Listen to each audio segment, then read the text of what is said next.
प्यारे दोस्तों, कैसे हैं आप सभी लोग। मुझे उम्मीद है कि आप लोग अच्छे होंगे। तो हमने शुरुआत की है इकोनॉमिक्स के चैप्टर नंबर 2 की। इसमें हमारे 2 लेक्चर्स कंप्लीट भी हो चुके हैं। तो फर्स्ट लेक्चर में हमने क्या देखा था, तो इसका जो इंट्रोडक्शन पार्ट है वो हमने कवर किया था। फिर सेकेंड लेक्चर में हमने समझा था दोस्तों फीचर्स ऑफ यूटिलिटी। और अब यहाँ पर हम क्या समझने वाले हैं, तो यहाँ पर हम देखने वाले हैं बच्चों टाइप्स ऑफ यूटिलिटी। ठीक है, तो यूटिलिटी के कितने टाइप्स हमें पढ़ने हैं, तो टोटल 6 टाइप्स पढ़ने हैं। चलो अभी एक एक करके सारे जो पॉइंट्स हैं उनको हम डिस्कस करते हैं। तो पहला टाइप यहाँ पर है बच्चे, वो है हमारा फॉर्म यूटिलिटी। ठीक है, तो फॉर्म यूटिलिटी का मतलब क्या हुआ, देखो यहाँ पे लिखा हुआ है, आपको पढ़ने के साथ ही समझ में आ जाएगा। देखो, when utility is created due to a change in the shape और structure of an existing material, it is called a form utility. For example toys made of clay, furniture from wood etcetera. यानी कहने का मतलब क्या है, देखो मान लीजिए कोई सामान है, अगर हम उसके फॉर्म में चेंज कर देते हैं, जैसे अभी देखो मान लीजिए ये क्या है बच्चे, लकड़ी है। ठीक है, ऐसे ये लकड़ी पड़ा हुआ है, तो बोलना जरा क्या ये हमारे किसी काम आएगा, नहीं आएगा। लेकिन वही अगर मैं क्या करती हूँ, इस लकड़ी का यूज करके, लो भैया मैंने ये दरवाजा बना दिया, मैंने यहाँ पे चेयर बना दिया, ऐसे इस प्रकार से मैंने ये टेबल बना दिया, तो अब क्या होगा, यहाँ पे यूटिलिटी क्रिएट हो जाएगी,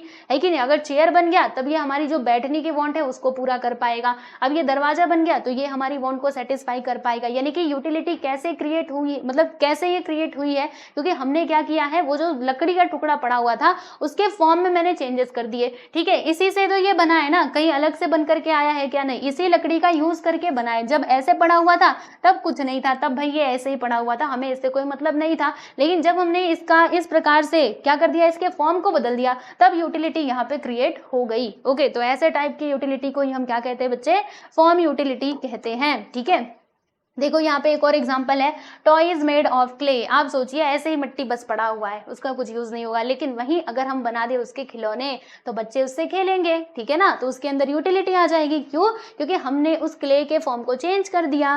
ठीक है, इजी है ना। चलो आगे बढ़ते हैं। नेक्स्ट यहाँ पे हम बात करेंगे हमारे अगले टाइप की, which is place utility. Yes बच्चे पार्टी, मतलब बच्चों देखिएगा, प्लेस यूटिलिटी। अब इसमें क्या होता है, देखो समझने की कोशिश करना।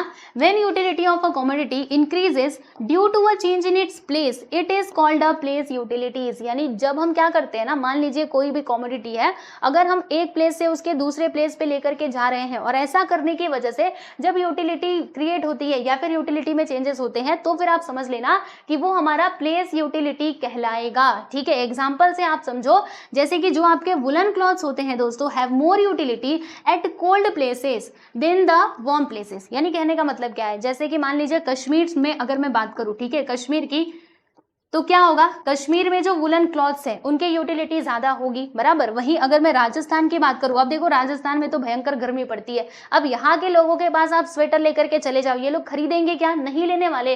लेकिन अगर आप स्वेटर इनके पास लेकर के चले जाओ, कश्मीर वालों के पास, तब ये खरीदेंगे, है ना, क्योंकि वहां पर ठंडी पड़ रही है। तो इसीलिए कहा गया है, क्या कहा गया है, देखो यहाँ पे एग्जाम्पल भी दिया गया है कि जब हम क्या करते हैं, प्लेस को एक प्लेस से, मान लीजिए कमोडिटी है, उसको एक प्लेस से दूसरी जगह पे लेकर के जब हम जा रहे हैं दूसरे प्लेस पर, ठीक है, तो जो उसके कारण प्लेस चेंज के कारण जो यूटिलिटी क्रिएट होती है ना दोस्तों, उसको हम प्लेस यूटिलिटी कह सकते हैं। जैसे आप यहाँ पे देखो ना, एग्जांपल दिया गया है, ये देखो मैंगो है, मैंगो है ना, पक्का, हाँ मैंगो है, देखो यहाँ पे लिखा भी है।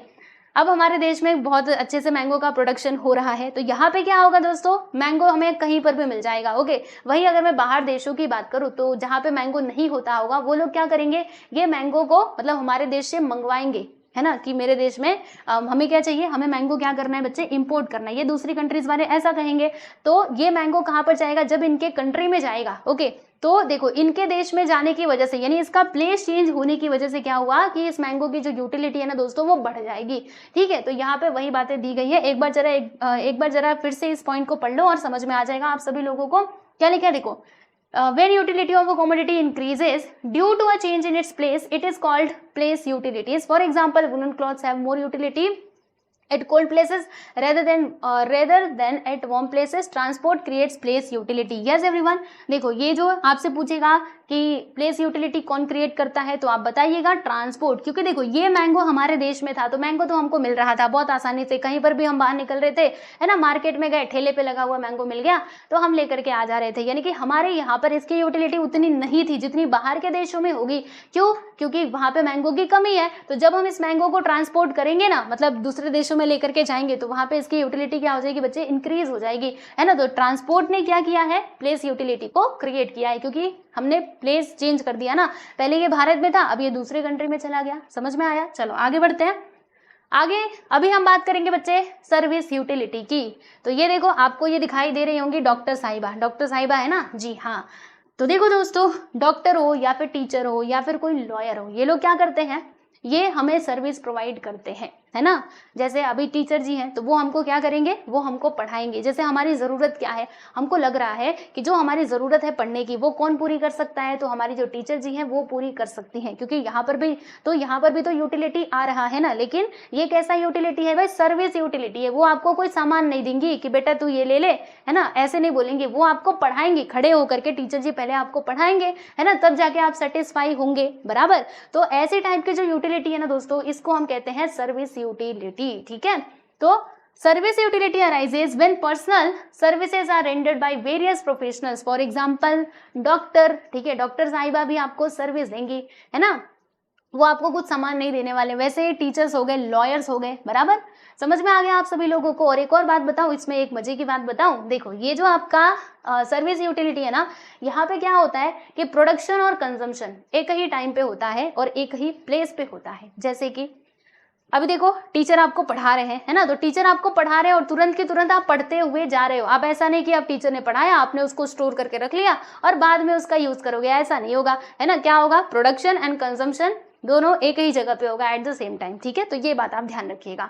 ओके, क्लियर हुआ, सर्विस यूटिलिटी समझ में आ गया। ये टीचर जी को याद रखना समझ आ जाएगा आप सभी लोगों को। देखो यहाँ पे पिक्चर्स के माध्यम से इतना अच्छे से दिखाने की कोशिश की गई है, क्योंकि ऐसे होता है ना कि हम जब किसी चीज को विजुअलाइज करते हैं, मतलब किसी चीज को अगर सामने से देख रहे होते हैं, है ना, तो वो चीज हमारे दिमाग में ज्यादा देरी तक रहती है और बस पढ़ा हुआ ज्यादा देर तक नहीं रह पाता।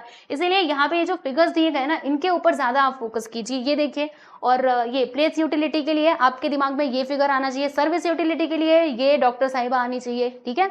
फिर अब हम बात करते हैं बच्चे नॉलेज यूटिलिटी की। तो नॉलेज यूटिलिटी के लिए कौन आना चाहिए, दादी अम्मा आनी चाहिए, और उनका देखो यहाँ पे पोता है, ठीक है।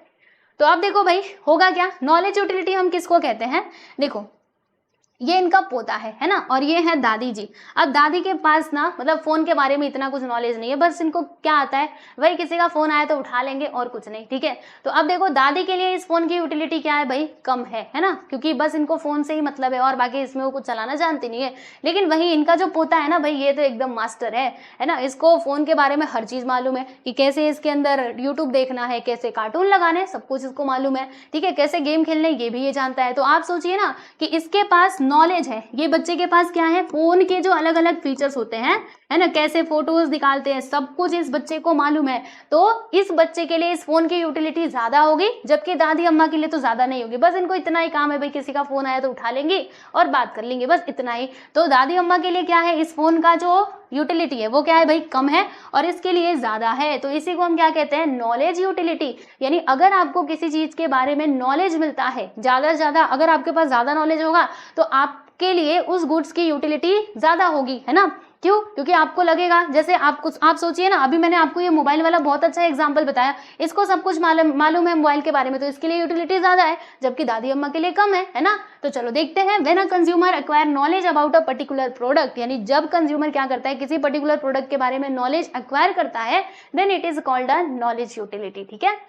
For example, utility of a mobile phone or a computer increases when a person knows it's about its various functions, ठीक है। जैसे ये बहुत अच्छा एग्जांपल है, मैंने आपको बताया, ठीक है। अभी बार बार एक ही चीज क्या बताऊं, तो ये था हमारा फोर्थ यूटिलिटी यानी फोर्थ टाइप।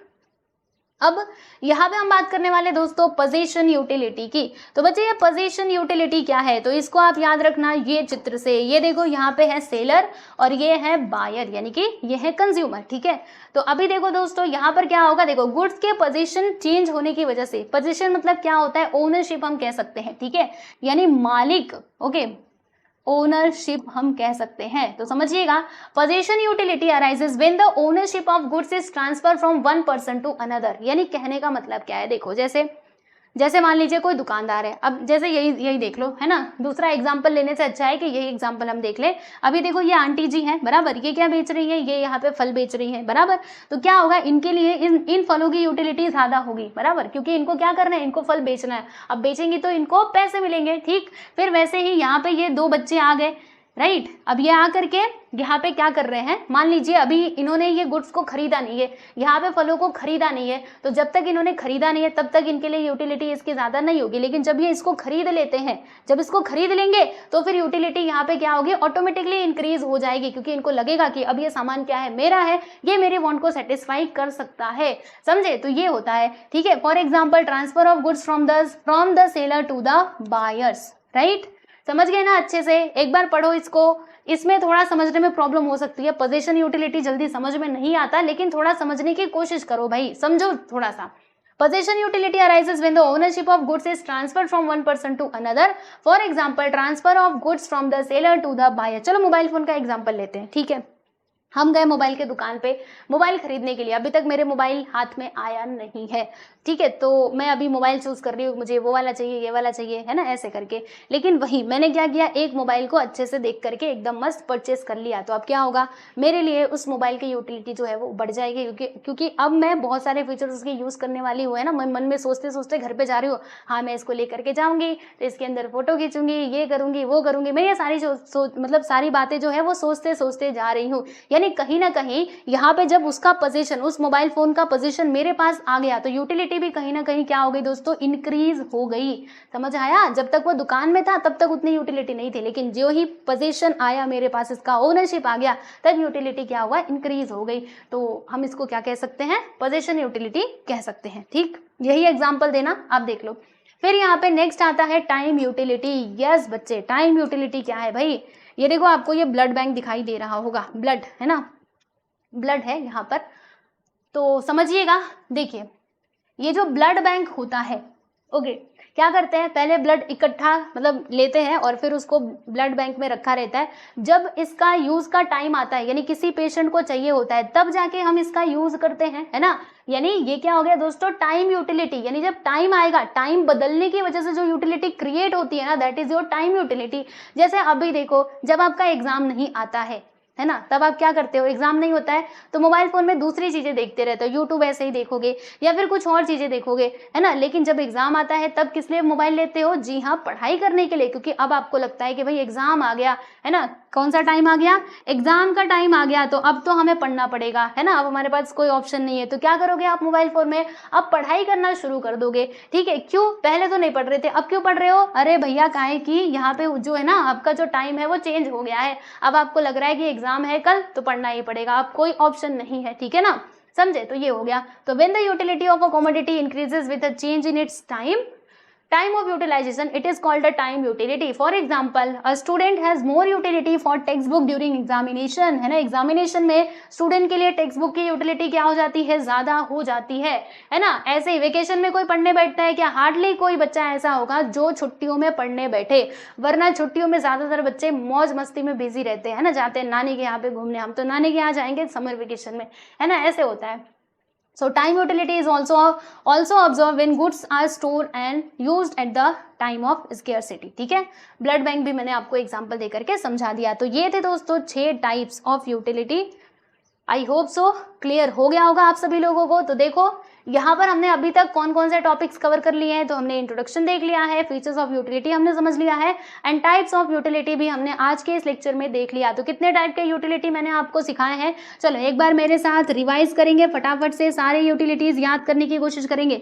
चलो देखो, एग्जाम में अगर आपके ये आया ना, तो आप कैसे एक्सप्लेन करोगे, मैं आपको बताती हूँ। देखो बता देती हूँ, पहले आप क्या करोगे, ये आया कि आपने टाइप्स ऑफ यूटिलिटी बताओ, तो यूटिलिटी का जो मीनिंग होता है दोस्तों वो आप यहाँ पे बता देना, है ना। क्या होता है, want satisfying power of a commodity is called utility, ठीक है, ये आप बता दोगे। फिर यहाँ पे बारी आ जाएगी टाइप्स की। तो देखो टाइप्स में आप क्या करना ना, यहाँ पे लिखना टाइप्स, थोड़ा चार्ट में ना, मतलब आप ना थोड़ा प्रेजेंटेशन अच्छा रखो अपने आंसर लिखने का, ठीक है। क्या करोगे, यहाँ पे लिखोगे टाइप्स ऑफ यूटिलिटी, ऐसे करके बॉक्स बना देना। फिर जो इसके अलग अलग टाइप्स है ना, उनको आप क्या कर सकते हो, इस प्रकार से चार्ट के थ्रू दिखाओ। पहला हमने क्या देखा था बच्चे, फर्स्ट वन हमने देखा था फॉर्म यूटिलिटी, ठीक है, तो ऐसे लिख करके बताना फॉर्म यूटिलिटी, और इसको भी एक बॉक्स में कर देना। फिर उसके बाद यहाँ पे दूसरे नंबर पे आप बता सकते हो भाई क्या था, प्लेस यूटिलिटी, है ना, प्लेस यूटिलिटी यहाँ पे लिख करके बता देना। फिर तीसरे नंबर पे क्या हमने देखा था भाई, तीसरा हमने देखा था सर्विस यूटिलिटी, तो यहाँ पे आप लिख करके बताना सर्विस यूटिलिटी, ठीक है,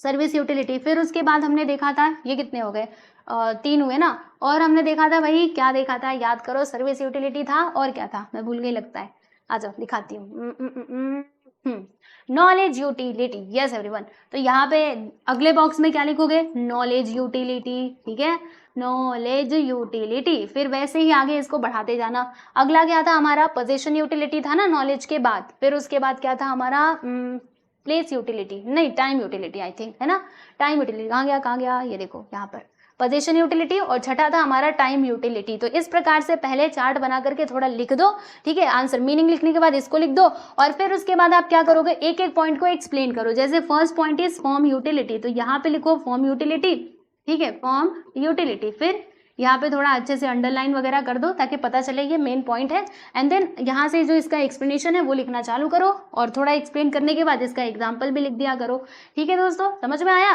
तो इस प्रकार से आप जरूर कीजिएगा। देखो कई बच्चे ऐसे होते हैं ना जो उनको आंसर आते रहता है, बस उसको लिखते जाते, तो आपको ऐसा नहीं करना है। देखो आपको क्या करना है, हर एक क्वेश्चन के आंसर लिखने हैं ना, तो लिमिटेड लिखो, और क्या करो, थोड़ा अच्छे से प्रेजेंटेशन भी आप अपना सही रखो, ठीक है। जैसे अभी फॉर्म यूटिलिटी हो गया, अब फॉर्म यूटिलिटी में आपको पूरा इतना ज्यादा एक पेज का थोड़ा ना एक्सप्लेन करना है, थोड़ा सा 2-3 लाइन एक्सप्लेन कर दो और फिर ये कंप्लीट हो गया। आप दूसरे पॉइंट की तरफ चलो, बस आप यही लिखते लिखते जाओगे तो ये कब लिखोगे, ये कब एक्सप्लेन करोगे, ये कब करोगे, इसीलिए लिमिटेड रखो, ठीक है। चलो समझ में आ गया होगा आप सभी लोगों को। तो देखिए दोस्तों, ये हमारा टेलीग्राम चैनल है, आप लोग जुड़ सकते हो, इंस्टाग्राम आईडी है, और ये हमारा एप्लीकेशन है, इसको भी आप लोग प्ले स्टोर से डाउनलोड कर सकते हो, ठीक है। तो आज के लिए इतना ही, मिलते हैं नेक्स्ट वीडियो में, बाय एवरीवन।